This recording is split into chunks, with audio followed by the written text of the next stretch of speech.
मुंबईमध्ये मोठ्या प्रमाणात संविधान सन्मान महासभा पार पडली होती. अपेक्षेपेक्षा मोठा प्रतिसाद लोकांनी त्याला दिला. त्यातून सत्ताधाऱ्यांना धडकी भरली आहे. मुंबईत ठिकठिकाणी कार्यकर्त्यांनी स्थानिक प्रश्नांवर आंदोलन करायचे ठरवले आहे. त्यातून स्थानिक वॉर्डमध्ये समीकरण बदलायला सुरुवात झाली आहे. सत्ताधाऱ्यांच्या विरोधात आवाज उठतोय. त्यामुळे सत्ताधारी पोलिसांच्या माध्यमातून मोर्चात नोटिसा पाठवणे, दडपशाही करणे, मारहाण करण्याचे प्रकार सुरू झाले आहेत. सरकार हे कार्यशील राहिलेले नाही. कुठलेही सरकार असो, जोपर्यंत ते दलित अत्याचाराच्या घटनेत कन्व्हिक्शन रेट वाढवला, आरोपींना शिक्षा व्हायला लागली, तर आरोपींवर जरब बसेल, असे स्पष्ट मत वंचित बहुजन आघाडीचे प्रमुख प्रकाश आंबेडकर यांनी व्यक्त केले. प्रमाणात एक तर पहिल्यांदा असणारं संविधान रॅली झाली, अपेक्षेपेक्षा लोकांच्या सगळ्यात मोठी झाली ती, आणि त्याच्यातून एक धडकी भरलेली आहे. ठिकठिकाणी कार्यकर्त्यांनी असणारं स्थानिक प्रश्नावरती आंदोलन करायचं ठरवलेलं आहे आणि त्याच्यातून वार्डांमध्ये समीकरणं बदलायला लागलेली आहेत. सत्ताधाऱ्यांच्या विरोधात त्या ठिकाणी जायला लागलेलं आहे आणि म्हणून कार्यकर्त्यांवरती पोलिसांमार्फत नोटीस पाठवणं आणि आजच्या असणाऱ्या मोर्चामध्ये लाठीचार्ज करणं असा प्रकार घडलेला त्या ठिकाणी दिसतोय. या ठिकाणी साहेब, आपल्याला असं वाटतं का की दलितांवरती जे होणारे अन्याय आहे, अत्याचार आहेत, ते थांबण्यासाठी हे सरकार जे आहे सक्षम आहे म्हणून? ते मी असं म्हणेन, सरकार कोणाचंही असलं तरी ते कार्यशील राहिलेलं नाही. मी एवढंच म्हणेन कुठल्याही सरकारला की त्यांनी कन्व्हिक्शन रेट हा जर वाढवला तर तेच एका प्रकारचं असणारं अत्याचार करण्यापासून लोकांना थांबवेल. कारण का आपल्याला आता सजा व्हायला लागली आहे, ही एक भीती त्यांच्यामध्ये निर्माण होते. आतापर्यंत आचारसंहिता लागायला पाहिजे होते, पण अजून आचारसंहिता लागत नाही. मला वाटतं 21 तारखेपर्यंत एक इलेक्शनचा फेज आहे.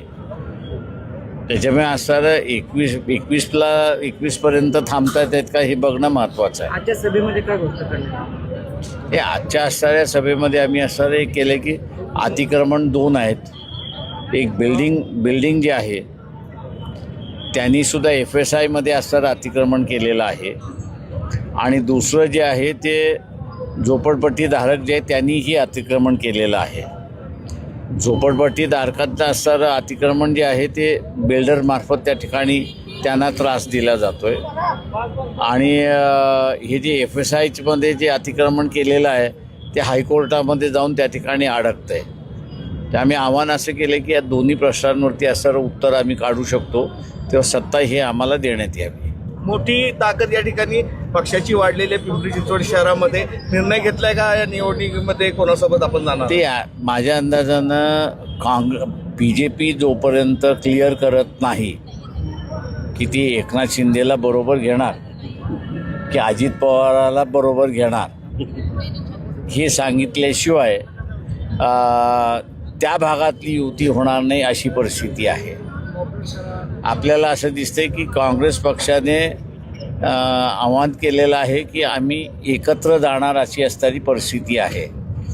परंतु तिथे अडकलं आहे कुठे तर ओबाटा आणि राज ठाकरे हे जे एकत्र बसलेले आहेत त्या ह्याच्यामध्ये काँग्रेस ओबाटाबरोबर समझोता करू शकत नाही. कारण का त्यांचं म्हणणं असं आहे की राज ठाकरे यांच्या भूमिका ज्या आहेत त्या इतर राज्यांच्या लोकांच्या विरोधात असल्यामुळे आम्हाला इतर राज्यांमध्ये त्रास होईल आणि त्याच्यामुळे तुम्ही हा जोपर्यंत खुलासा करत नाही तोपर्यंत आम्ही बसू शकत नाही.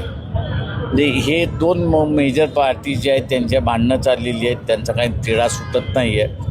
पण जिल्ह्याच्या, तालुक्याच्या, नगरपालिकेच्या स्तरावरती आणि महानगरपालिकेच्या स्तरावरती काही पक्षांच्या आमच्या असणाऱ्या बोलण्या त्या ठिकाणी सुरुवात झालेली आहे.